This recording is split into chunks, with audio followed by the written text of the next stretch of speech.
Assalamualaikum warahmatullahi wabarakatuh. Halo teman-teman, apa kabar semuanya?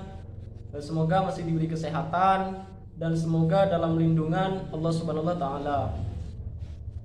Perkenalkan kelompok kami, saya Muhwakid bersama rekan saya Makinul Nizami. Di sini kami akan menjelaskan tentang diagram alur proses yang mana itu merupakan tugas kami yang diberikan oleh Bapak Aminullah Hamzah selaku dosen pengampu mata kuliah sistem operasi.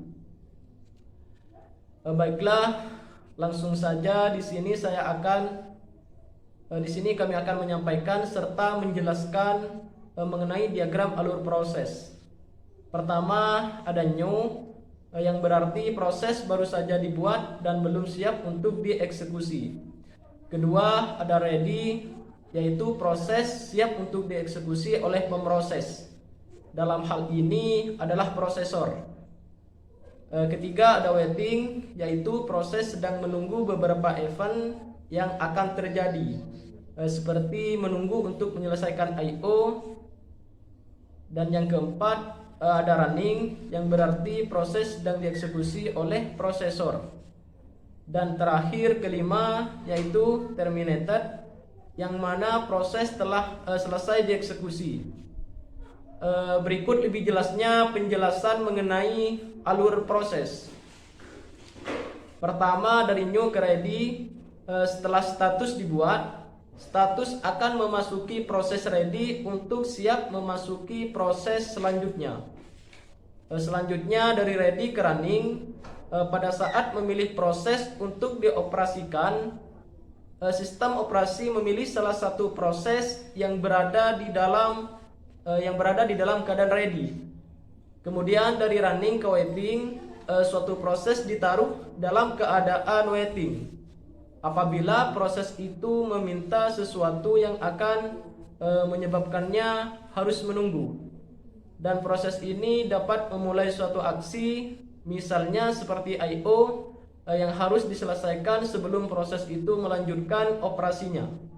Pada saat proses saling berkaitan, pada saat proses saling berkomunikasi dengan proses lainnya, suatu proses dapat diblokir apabila sedang menunggu proses lainnya untuk menyediakan input